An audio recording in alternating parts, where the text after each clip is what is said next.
Woman is defined and differentiated in relation to man, and not he in relation to her. She is the inessential in front of the essential. Have you ever truly stopped to think about why so many women, who have always tried to do everything right, carry within themselves a deep sense of brokenness, emptiness, and exhaustion that never seems to go away? Why is it that the ones who were the model daughters, obedient, quiet, studious, always trying not to be a burden, are often the ones who feel the most guilt, the most fear of making mistakes, and a pain that almost no one sees?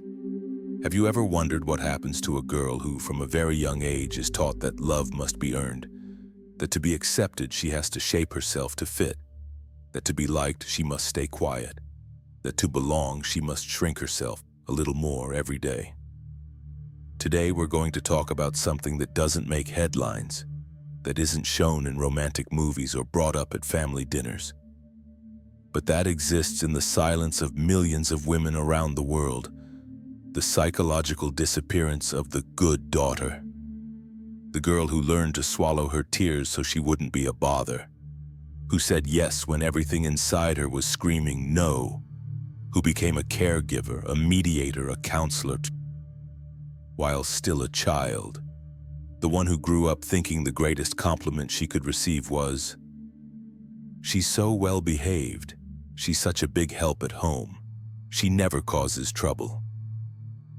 But what happens to a girl who was never allowed to just be a girl? Could it be that this constant pressure to please, to yield, to never take up too much space is slowly destroying something vital inside of you? Could what you call exhaustion really be the result of years trying to fit into a mold that was never made for you? Today I want to invite you into a brave conversation, one that might stir up old memories, that might bring to the surface emotions you've learned to hide. But stay with me until the end, because understanding this process might be the first step to finding yourself again, to finally understanding why you feel that emptiness in your chest. Even though you did everything right, why you feel so alone. Even though you're always surrounded, why you feel lost even though you never left. This isn't just a story about obedience, it's about identity, about conditional love, about inherited silences, and maybe, just maybe, it's also the beginning of your reappearance. From a very young age, girls learn something that is rarely said out loud, yet echoes in every disapproving glance, in every correction disguised as affection, in every compliment that comes with a condition. They hear simple, seemingly harmless phrases like, "Don't throw a tantrum. No one likes a difficult child. Pretty girls are quiet girls. You need to take care of your little brother. He's younger. Don't talk to your father like that. He's had a hard day. Are you really going to wear that? It's too much."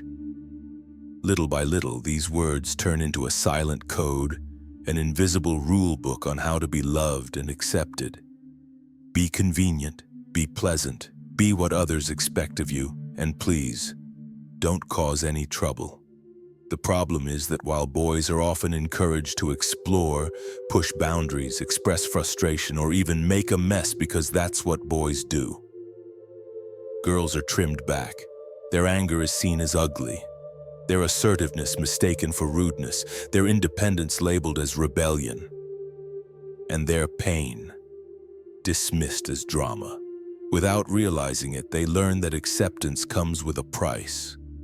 The price of obedience, the price of self-abandonment.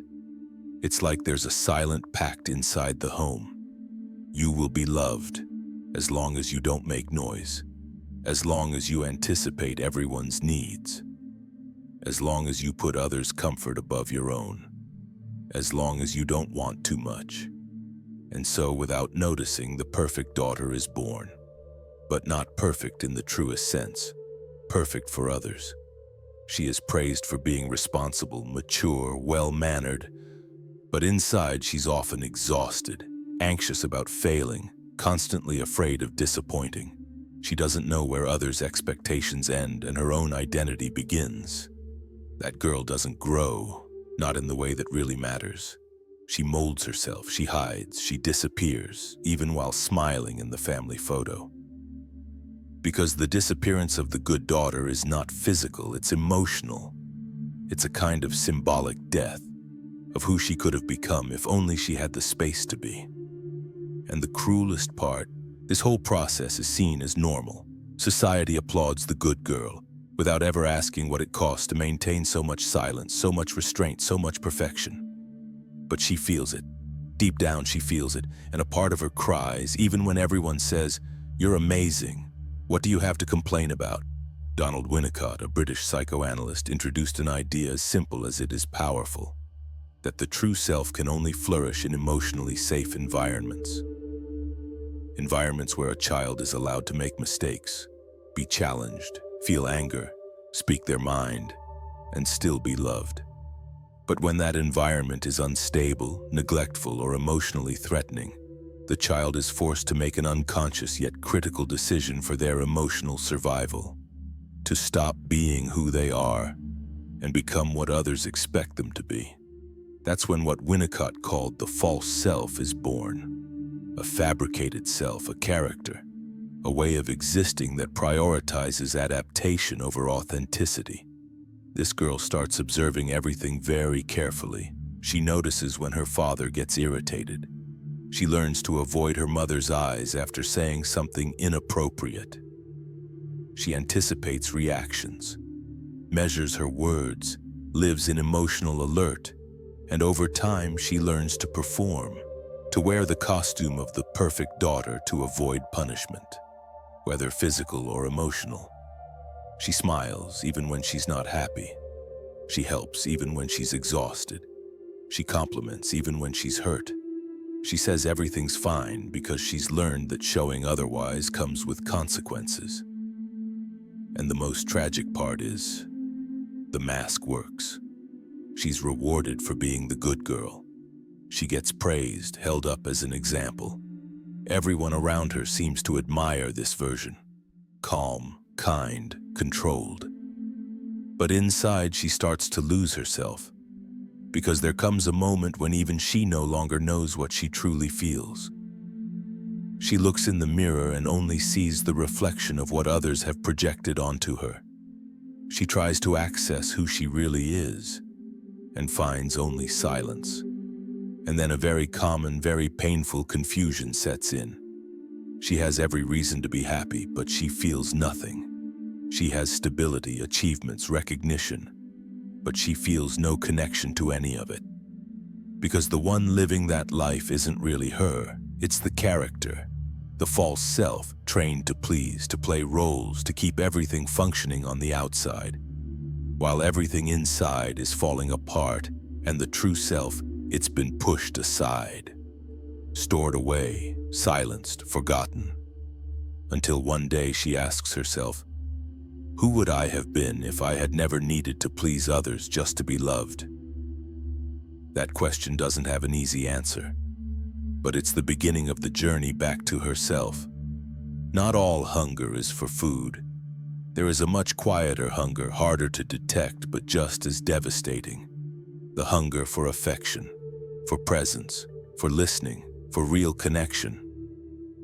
Many women who today feel empty, broken, or lost grew up in homes where nothing was missing, materially. They had a bed, clean clothes, food on the table, birthday presents, a good school. And even so, there was a void, because the essential was missing. Emotional attention, effective care, genuine interest. This good daughter that everyone praised may have never heard. How are you really doing? Tell me what you're feeling. I see you. I hear you. You matter. She grew up in an environment where parents managed the logistics of life but forgot to look into her eyes. They were physically present but emotionally absent. They corrected mistakes but didn't comfort fears. They noticed report cards but not the fading light in her eyes. And so she learned that feelings weren't meant to be expressed, but something to be swallowed. Because when she cried, she heard, "Stop it. Are you crying over something so small?"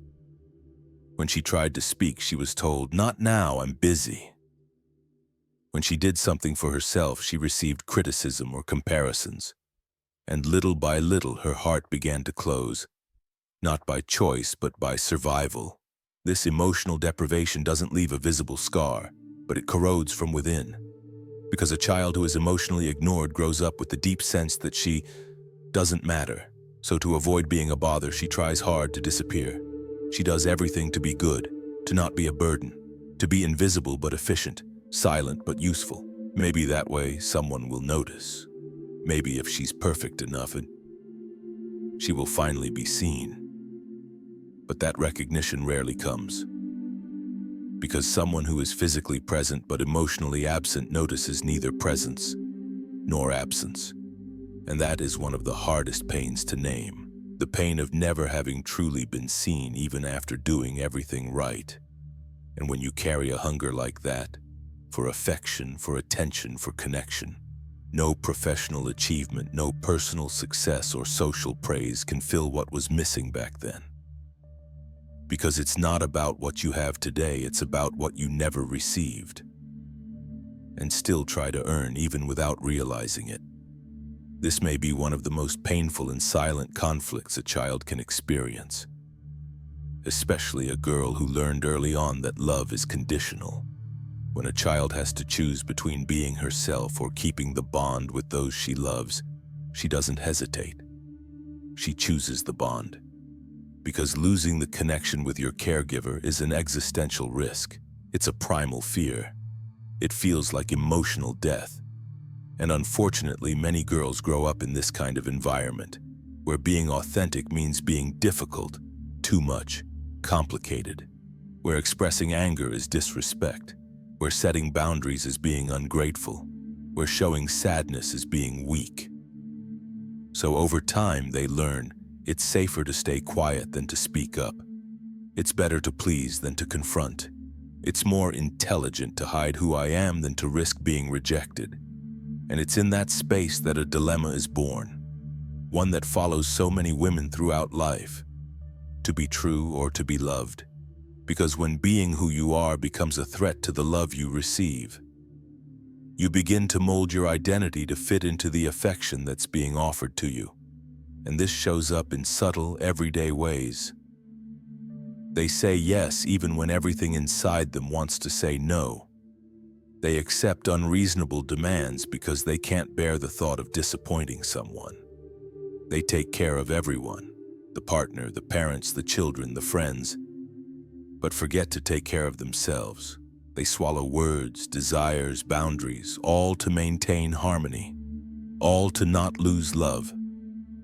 And this behavior may even seem noble, generous, beautiful in the eyes of others. But it comes at a very high cost, the abandonment of oneself. Because every time you silence your truth to maintain a relationship, you disconnect a little more from your essence. And by doing that over and over again, you build a life that looks like yours, but isn't. A life where you play every role but feel absent in all of them.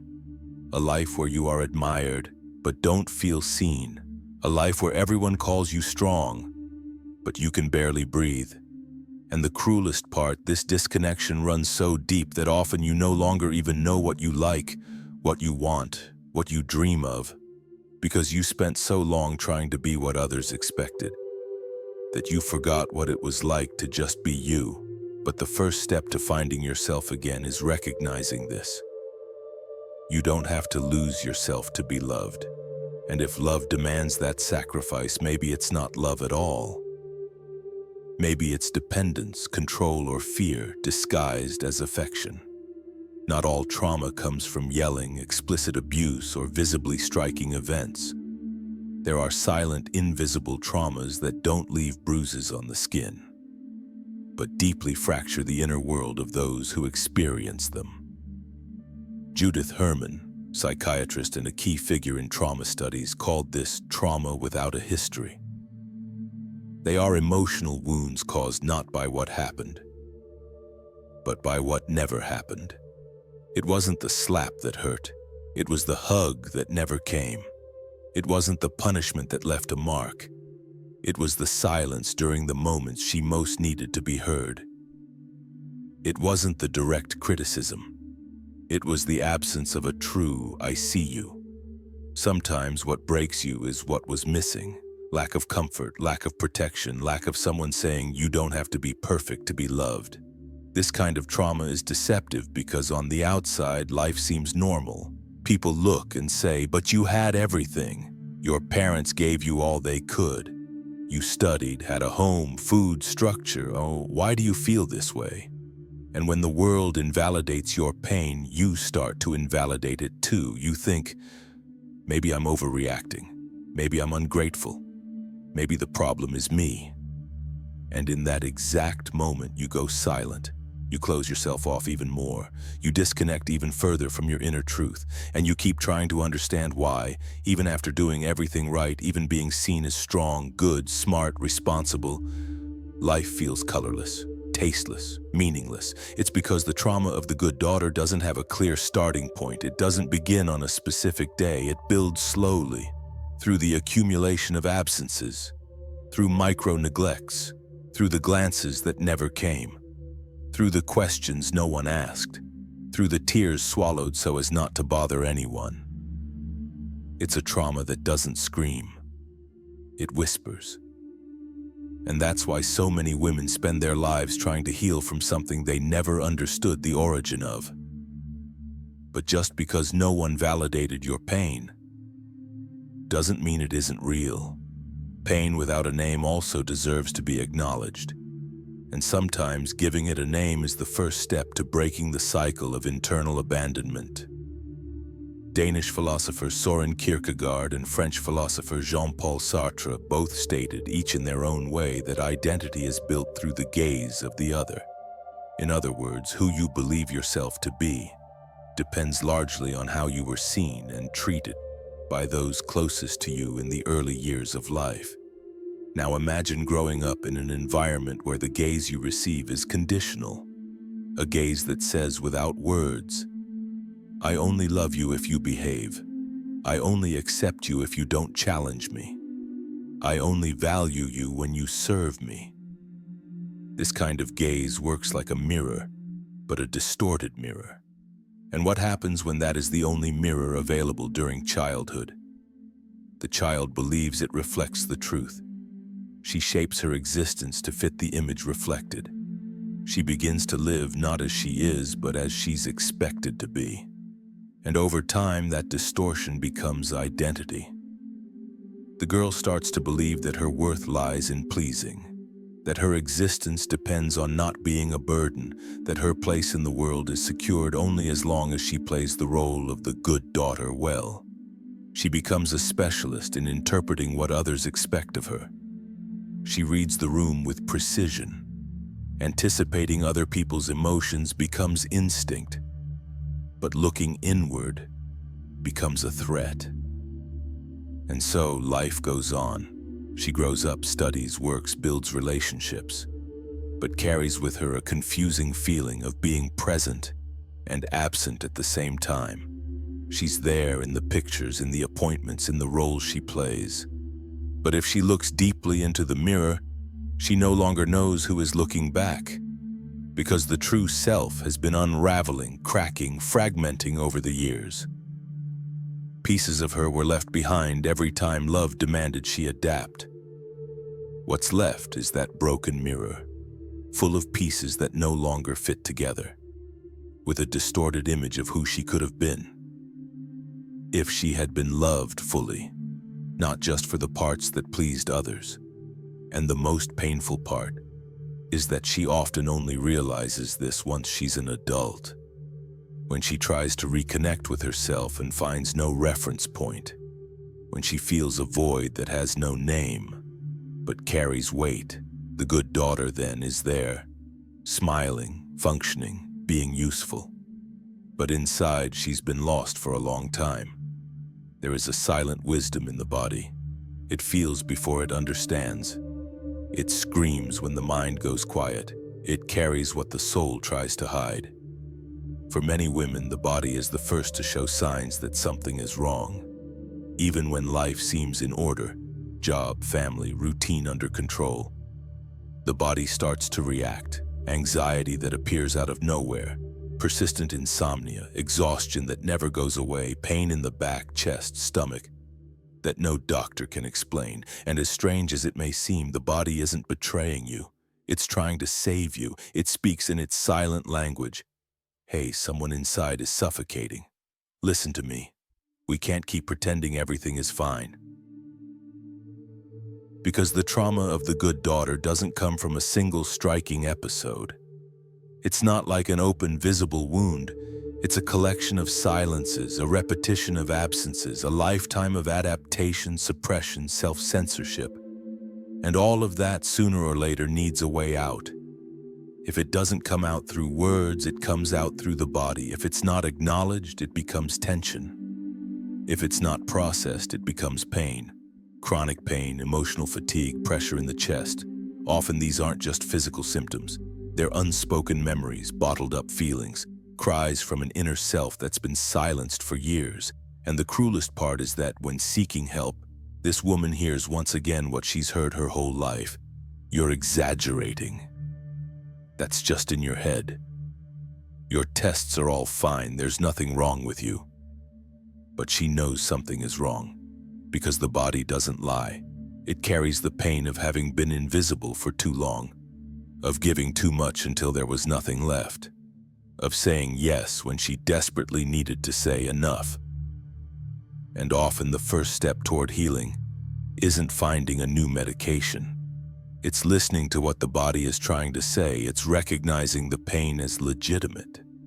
It's understanding that these symptoms are messages, not enemies. The body is the last to give up on you, even when you've already forgotten yourself. You don't have to disappear to be loved. You don't need to shrink yourself, stay silent, or mold yourself to fit into spaces far too small for who you are. You've spent too much time believing you had to please in order to deserve, that you would only be worthy if you were light, gentle, quiet, perfect. But maybe now is the time to remember an essential truth. You have the right to exist fully, with your desires, even when they're inconvenient, with your emotions, even when they're intense, with your flaws, even when they're not well received, with your light and your shadow, even when no one knows how to handle them. You no longer need to trade pieces of yourself for crumbs of acceptance. True love doesn't require disappearance. It doesn't demand silence as currency. It doesn't impose conditions for your presence to be tolerated. And if the world you grew up in taught you otherwise, maybe now is the time to re-educate that world, starting with yourself. But everything starts slowly. A no spoken with trembling lips where there used to be an automatic yes. A well-deserved rest even with the to-do list staring at you. A decision made for yourself, not to keep the peace, but to honor your truth. A small step that doesn't seek applause, but reconnection. Coming back to yourself isn't easy. Sometimes it hurts more than continuing to disappear. Because it takes courage. It takes breaking away from what applauded you for being absent. It takes looking in the mirror with honesty and deciding to reappear. Even trembling. Even without knowing where to start, even if the world prefers your quiet version. Reappear. With the scars, the lessons, the strength born from silence. Be your own rescue. Be the hug you never received. Be the voice you never had. Be the woman, the little girl you once were. Hoped would one day exist. You are not selfish for choosing yourself. You are, for the first time, being fair to yourself. And if someone can't handle your wholeness, remember, that's not your problem, it's theirs. Because you were born to exist, not to disappear. And now I want to hear from you. Did you see yourself in this story? Do you feel that at some point in your life? You learned to disappear in order to be accepted. Share your thoughts and experiences in the comments. This space is yours too. And tell me, Who would you be today if you had never needed to erase yourself to be loved?